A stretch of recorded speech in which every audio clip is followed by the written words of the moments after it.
welcome to the FCI A2O Rapid Fire interviews, where I have a chat with well-known personalities in our dog world from our section and beyond, for all of us to get to know them a bit better. How Rapid Fire works is that I ask a series of short questions to our invited guests in the hope that they tell us more about themselves through the course of the Rapid Fire questions. All episodes of our shows are available here on the A2O or the FCI Asia, Africa and Oceania section Facebook page as they are launched for you to watch at any time. So if you've missed any episodes, they're all here for you to catch up on. The idea for this show came about during the COVID-19 pandemic, which saw many of us isolated at home. So these Zoom interviews came about as a way to have fun, get to know each other a bit better, and importantly, be connected with one another. Today, I have the great pleasure of having a chat with Tabatha Buckley-Bettis. That's a mouthful there for a name, but there you go. Originally, well, she's Australian, but now resident in the US. Hi, Tabs, how are you? I'm good. How you doing? Good, I'm really well. Nice to see you. I know, and I actually put my pants on for this interview. Well, I'm not going to comment on that because, yeah, we're at this level for me, so we're safe. Anyway, so as I was saying, yeah, I got to know you many years ago when I first came to Australia, about 20 years ago, actually.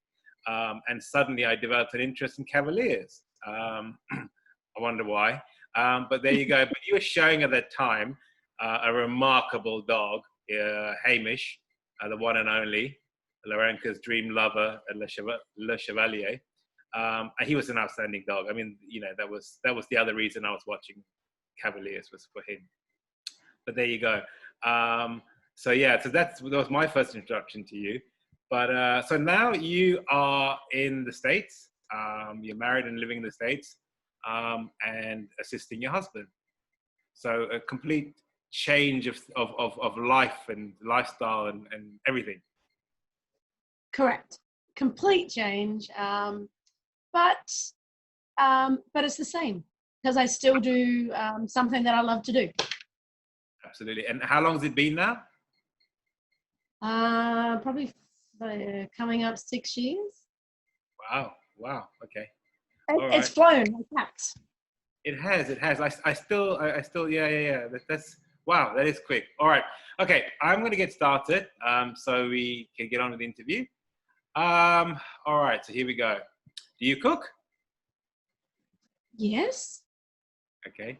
Do you share the cooking with Mark or are you the exclusive? Oh, before this happened, he would cook all the time, but he cooks like an Italian mother that he wants everybody to eat and it makes all fattening and good food. And then apparently he quit. When we got sent home 2 months ago, he just quit. So then I started cooking and I'm sick of my cooking, completely sick of it. And the thing about staying home and eating healthy, no, we just put on. So who's the better cook? I am, because there's less mess to clean up, because when he cooks, he uses every pot and pan in the damn house. Okay. All right. And what's your favorite food if you could go out and have a night out? What's your favorite food that you both enjoy? We actually both love Thai. Okay. Excellent. All right. If you weren't doing your current job, what would you be doing? What would you like to be doing? I would be in charge of the universe. I don't know.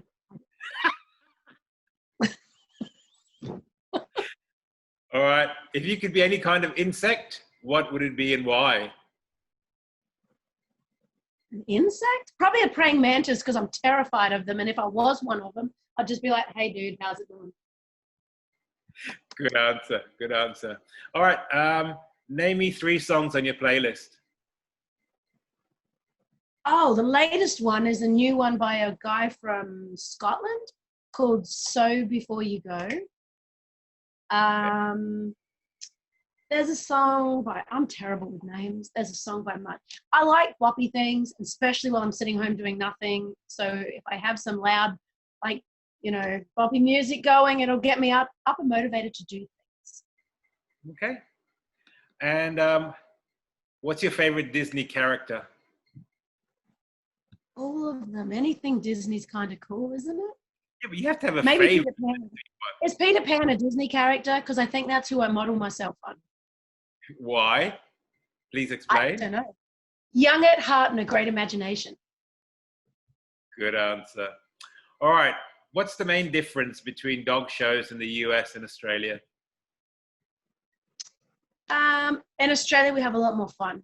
We muck around. We have fun. We muck around. Do I have to explain what that is? No. Muck around. People get that. They understand what that is. Have We have a good time. We joke around. We stir our friends up. Like if we know that one of our friends isn't feeling good, we'll yell out to the judge, make them go around again, so they have to do a few more laps, just to make sure they're not feeling good. Maybe from a hangover. Anyway, I just think in Australia it's a little bit more casual, a little bit more relaxed. Here is obviously a lot more professional because it is a career for a lot of people, and it's a job. But even having said that, it's something that I love to do. So it's not really like.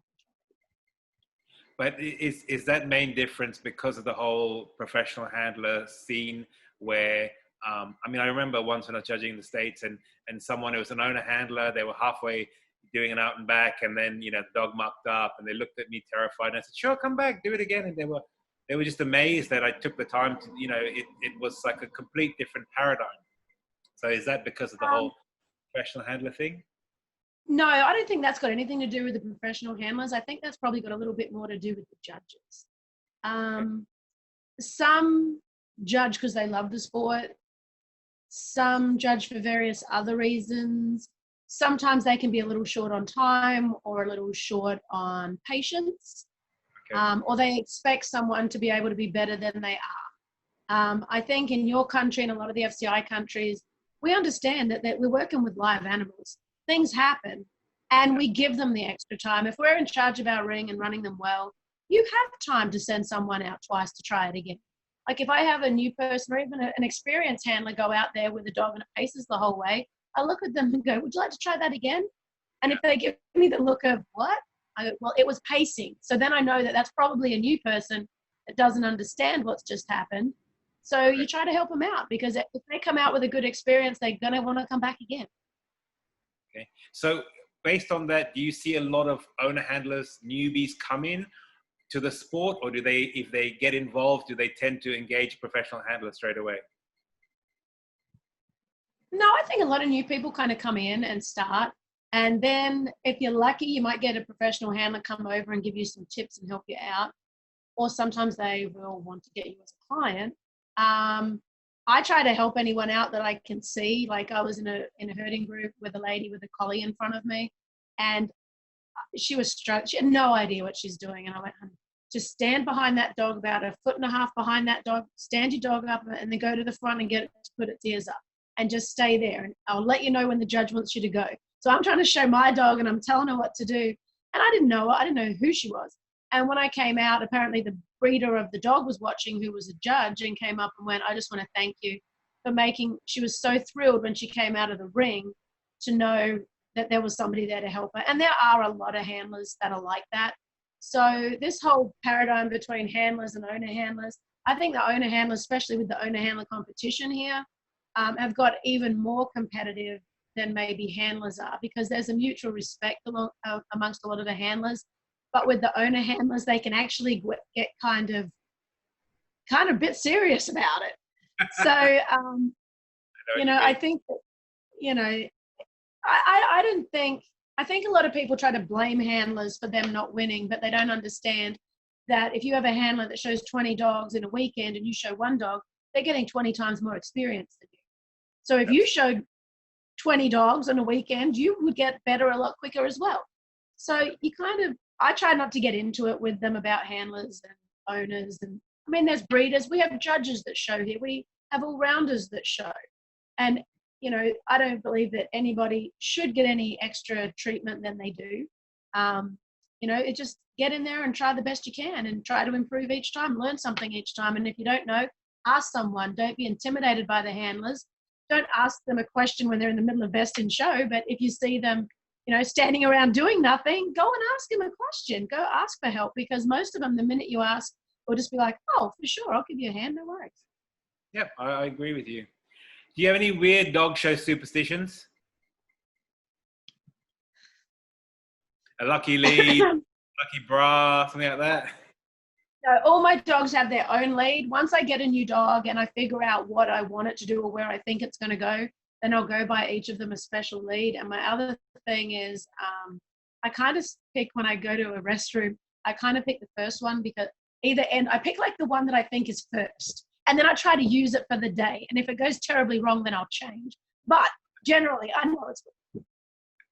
All right, okay. Vegemite or Marmite? I like Promite, actually. Promite? I've never heard of Promite. Never mind. Never mind. It's the same. It's the same, but a different brand. Okay. Tim Tams or Oreos? I hate Oreos, and I really don't. I mean, I like caramel Tim Tams or the double chocolate, but the rest you can keep. Okay. If you had a genie in a lamp, what 3 things would you wish for?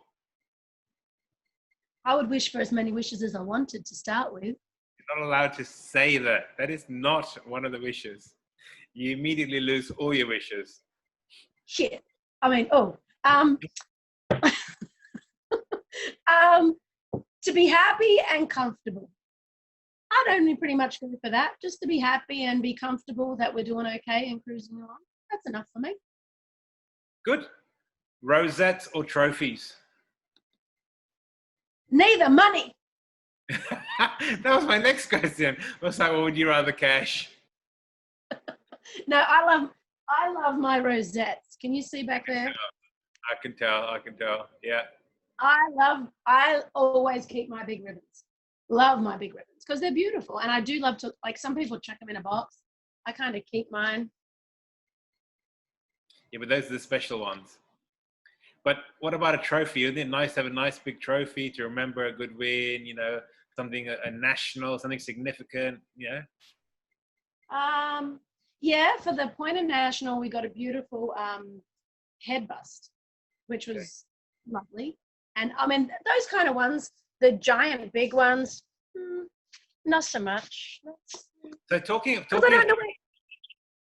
trophies and rosettes, I mean, like with clients' dogs, do you have to hand them over to the clients, or do you get to Yes. timeshare them? No, we hand them over because with the dogs that we do show, first of all, they pay for it, they get excited. But how many can you have? It'll fill my house up. I've got like a giant box that I have to post off to my client, but that would involve me going to the post office, and I haven't been motivated to do that. Okay. If you could be as your favorite food is Thai, if you could be a Thai dish, what would you be and why? And what does it say about you? I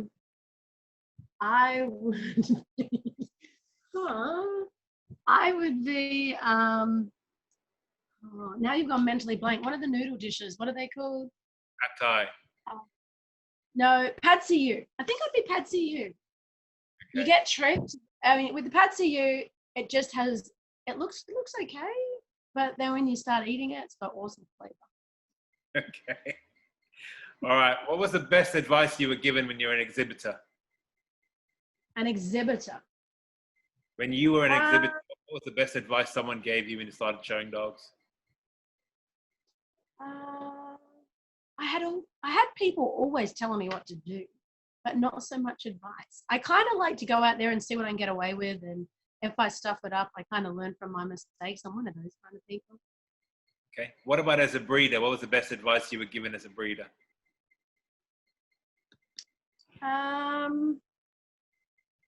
know that sounds bad, but I haven't been given I kind of grew up in it being a 3rd generation dog person that I just grew up knowing what I had in my mind and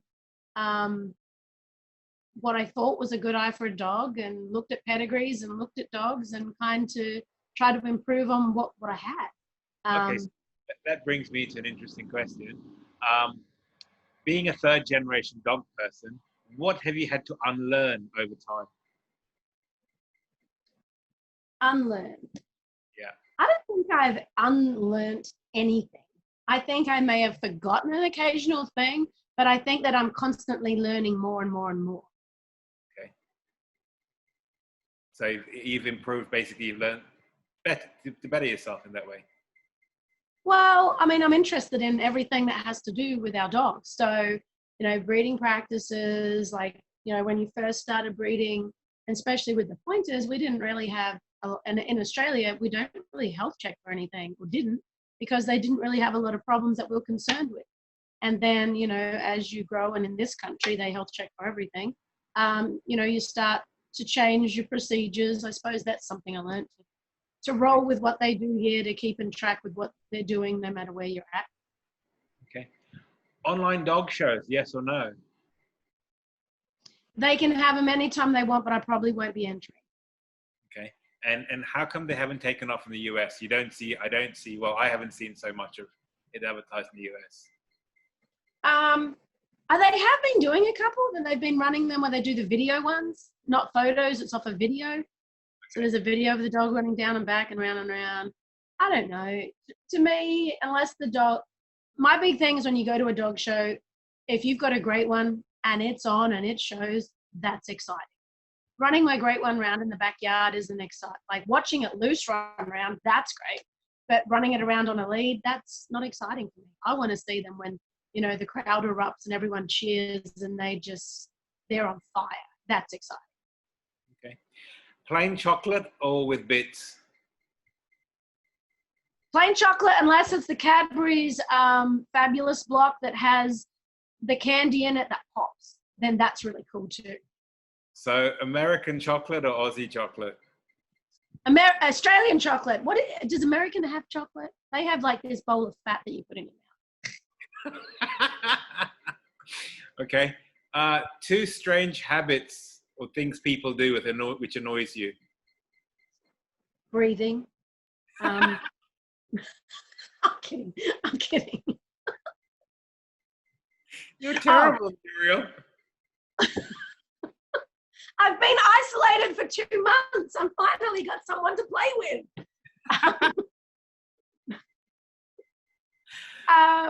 Annoying things people do. Get in my space. That's a biggie. When they talk to you and they're like, here. That annoys me so much that a client of mine got 2 pool noodles, joined them together, and put them on braces with a poncho over the top. So that was my personal space, so people wouldn't come near me one day. Okay. And the other would be when they are talking and they go, right? Oh my God, it's raining outside, right? Right. Right? Right. Okay. That's a good one, actually. Favorite term of endearment? Favorite which one? Go again. Your favorite term of endearment. What do you call people, like love, dear, duck? Oh, it depends what kind of endearment. All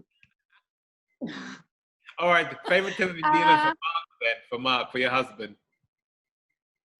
Oh, that's baby. Baby, come here.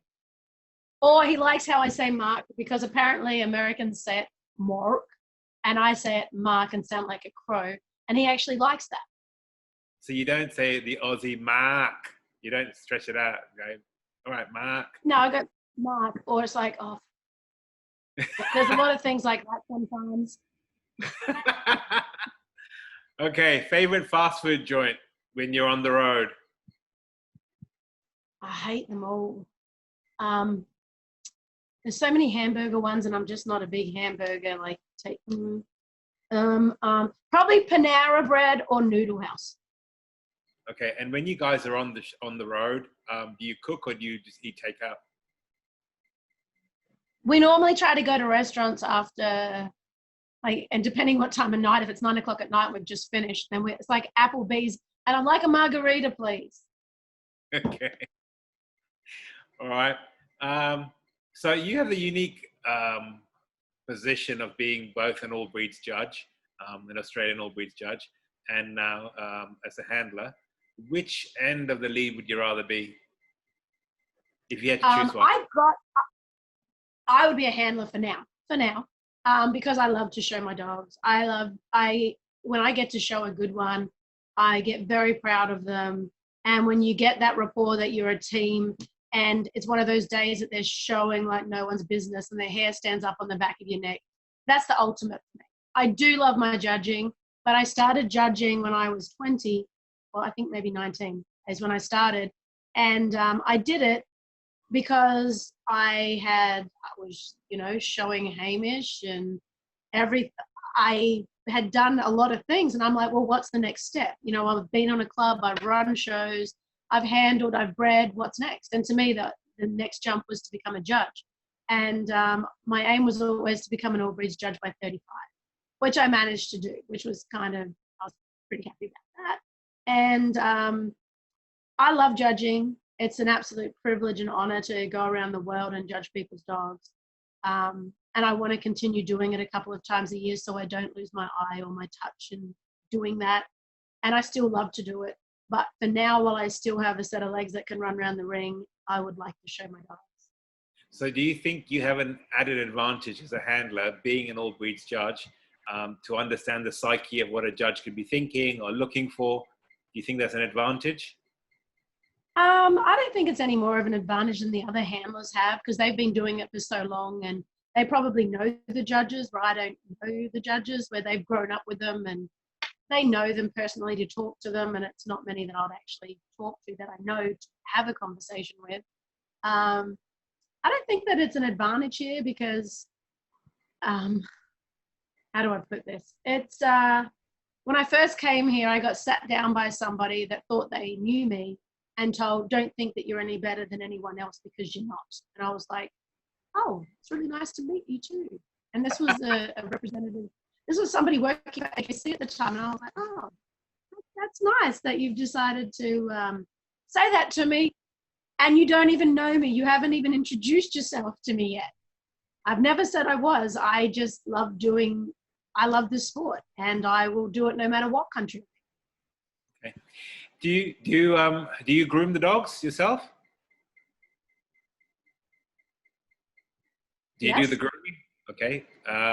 Do you think it helps to be in a do handlers have to be accomplished groomers? They should be. If you want to present your dogs, you should know how to groom them. And in my opinion, I don't think you should take on a dog or a breed that you don't know how to groom.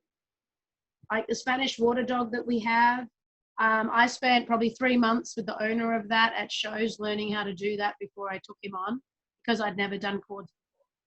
And I didn't want to take on a dog and ruin a coat that took them 12 months to grow and then go, sorry about that. I think that any handler that takes a dog, like if you don't know how to do coats, because there's some handlers that only do smooth coat dogs.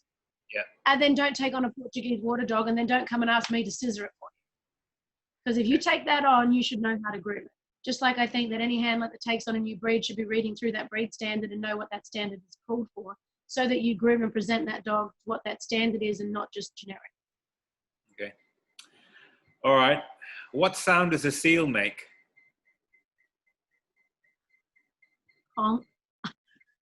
That's terrible. You're supposed to be adventurous and give you a nice loud seal sound. Anyway. I did that. We had a pet seal when I was a kid. 0 points on that one. God forbid, if your home was on fire, what 2 things would you run back in to get? All my dogs. And Mark. Okay. All right. Besides the dogs and your husband, what, material things would you run back in to get? I'm not a materialistic, maybe my phone, because then I won't be able to call people, maybe. Your phone and your rosettes, I think you get. All right. Bungee jump. I might get a rosette. Bungee jump or hot air balloon?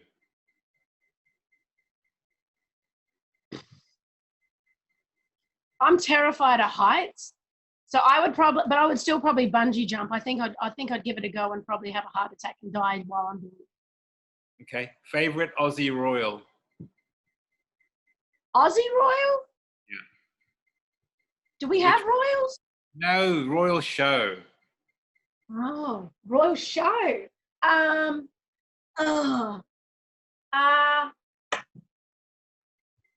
love Sydney Royal. I do love Sydney Royal. It's run by some wonderful people that I love to pieces. Okay, I'm going to go with at Sydney. It used to be Melbourne when it was at the old grounds, because we used to get up to no good, and there was a big bar in the corner, and we just got up to no good, a lot of no good. But they changed venues, and I don't think it has quite the atmosphere it used to have. Okay. An Aussie Royal Show versus Westminster Kennel Club. Which would you pick? I would probably go to an Australian Royal Show because there's only 2,500 dogs at Westminster. You only get to see some of it. Like, if you really want to go and look at dogs, I'll go to Sydney for sure, because you get to see a whole, or Melbourne or Adelaide. I mean, you get to see more dogs, bigger numbers. Yeah, because it's over 10 days as opposed to, what, 3 days now for you guys, or 4 days? What is it? It's 3 days, but I think it's going back to 2. We only had the extra day because one of the wharfs fell off when a ship ran into it. Okay. Things that happen. All right. What's one thing that creeps you out or freaks you out? Snakes or spiders, they're not my thing. I know I come from Australia, but they're still not my thing. Okay. Who are 3 people you're grateful for in the dog world who've helped shape who you are, or who remain close friends of yours that have influenced you? One of the people that was the hardest on me as a kid in juniors was a lady called Maureen Bennett. She is Peter Bennett's wife. And he's an all-breeds judge in Adelaide in South Australia. And we kind of grew up with their son, Andy. She used to be so hard on me in juniors. She'd yell at me. You'd be showing in juniors, and the minute you did something wrong, you'd be like, she's going to yell at me so you'd know your mistakes instantly, because she was that much of a hard taskmaster. But she did it for us to help us, and she always did it with love. And she was a great lady who really got us into it and helped a lot when we were a kid. I think Margaret France, who also is no longer with us, she was a huge influence. Her wit and sense of humor and carry on nearly got us arrested numerous times. But it was some of the best travel and fun I've ever had in my life with that lady. And, you know, I was very fortunate when I was doing my judging training there that a lot of the old timers, too many to mention, thought that they could see potential in me and actually gave a lot of their time and effort into training. So, you know, there was a lot of people that helped me out, and you know, I can't thank any of them enough for taking the time to train me on new breeds, give me a hard time when I didn't do something right. Like, even now, if I showed a bad dog to one of them, they'd look at me. You could take it in and win. If I took it in, they'd look at me and go, I expect better from you. But that makes me a better person. So I can't complain when, you know, they think I should do better and they force me to do better. Okay. Sunrise or sunset? Sunset. Okay. Texting or talking? Talking. I like to talk. Really? Describe yourself as a teenager in 3 words. Always in trouble. There you go. All right. Any piercings, tattoos? I have 2 tattoos, and I only have my ears pierced. I'm not into putting holes in my body. It's not my thing. But I will put ink on myself. But in places that even if I get fat and old, it won't really get wrinkled. I thought about it. What's one thing that has disappeared from dog shows that you would like to see make a comeback? One thing that's disappeared in this country, I think, is that the friendships. Everybody's kind of put point scores and things like that ahead of friendships and respect for each other. And I'm hoping that with so many people with what's going on at the minute sitting out and having to have a rethink about things, and the point score not really going to be that important this year, that the camaraderie, how we all join together. I'm losing my words here. I just think that we need to come back better as a team and as a group. And that includes not just handlers, judges, owners, breeders, everybody. We really need to get back to it's about the dogs, and without the dogs there is no show, and it's not about your ego. So let's get this done right. Excellent. What's your biggest pet peeve about judges when you're a handler? Ones that go out there and not interested in judging. Yep. Round the world business class ticket or a trip to the moon? I just go on any trip around the world. I don't need to go. Okay. Do you play a sport or a game? I play a game with these people most weekends. So I used to play a lot of sports. I don't play sports anymore. I don't have time. But I used to play all kinds of sports. Okay. A walk along the beach or mountains? Both. Maybe through the mountains onto the beach where no one else is at. Okay. Always late or always on time? Oh my God. Everyone will be sitting there at home going, she's always late. Always. Always. Okay. What chore do you hate doing? House cleaning. House cleaning. All right. One person who always cheers you up. Oh, there's lots of them. I've got some great friends that always make me laugh. One of my weirdest new friends since I've been here, though, is every time I run into Bill McFadden at dog shows, he has got the most weird sense of humor and such a creative imagination. And he kind of just says random things like I do. So it just makes me laugh. Okay. Gold or silver? White gold. White gold. White gold or diamonds? I like sparkly things.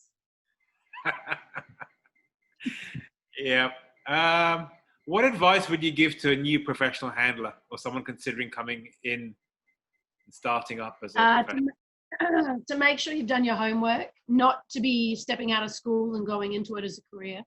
To go and make sure that you've been someone's assistant or a few people's assistant, that you learn animal husbandry before you even think about walking into the ring.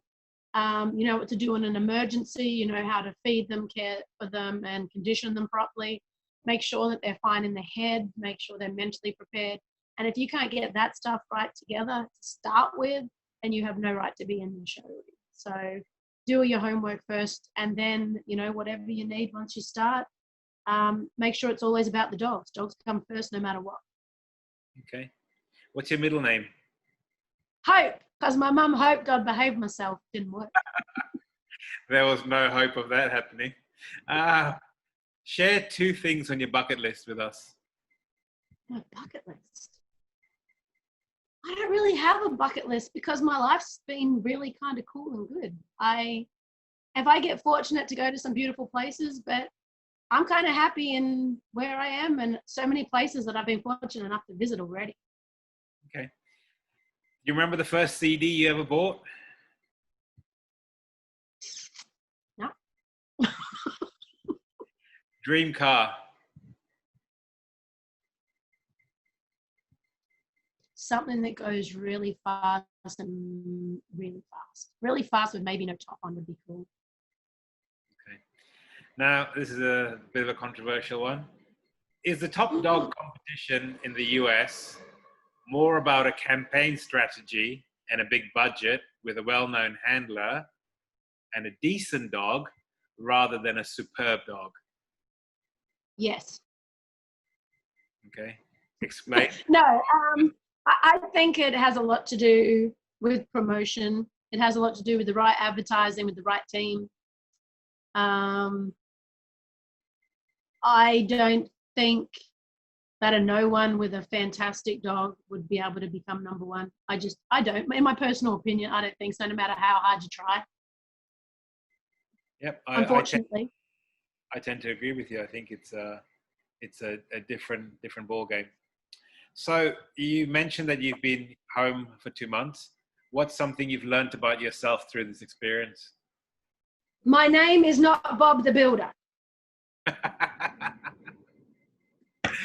Okay, so you're not into building stuff then, obviously.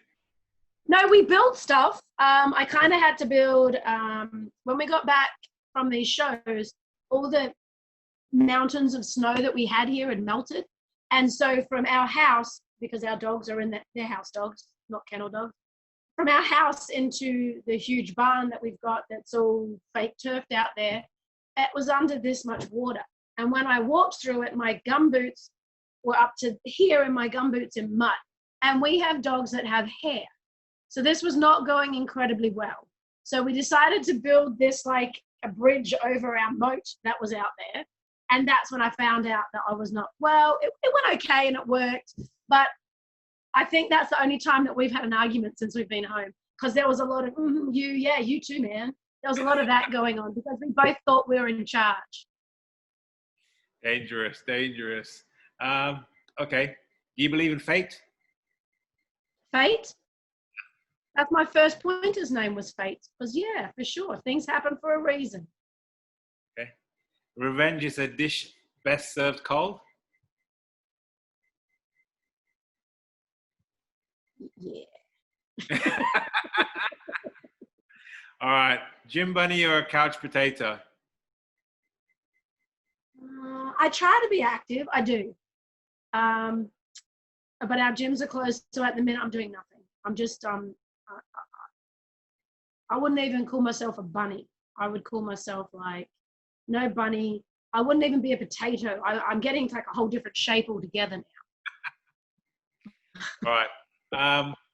Do you, and that's the thing, do you have time to keep fit, go to the gym whilst you're on a campaign? I mean, you guys do so much travel, you're not home all the time.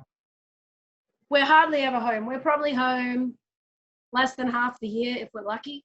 And when you're on the road, you know, we're up at 6 to do dogs, you show all day, you do the dogs after the show at 5, so you're still doing dogs at 7, 8, maybe sometimes 9 o'clock, depending how long the show ran, because the bigger shows, they can sometimes run till 7:30. So you're still doing dogs and there's no time. You finish it, throw food in your mouth, get a few hours sleep and start again. It's not a healthy lifestyle, no. But you tend not to get fat doing it because you're so active carrying and lifting and doing everything.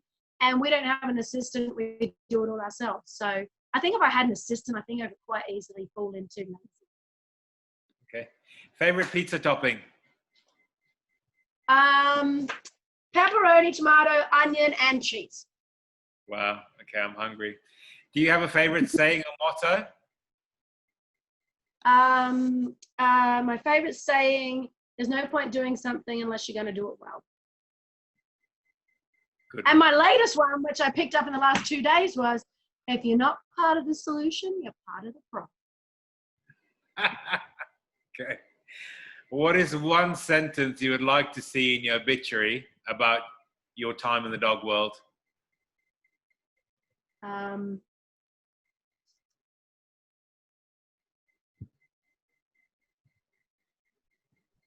She always tried her best. I don't know. Yeah, it's a good one. Why not? All right, Taps, that brings us to the end of Rapid Fire. I've had fun getting to know you better. And I hope you've enjoyed it. Thank you so much for your time. I know things are, everyone's slowly coming out of lockdown and different parts of the States are getting back to normal or the new normal. So I wish you both all the best. Stay safe. And thank you again. Thank you for having me. You take care. Okay, take care.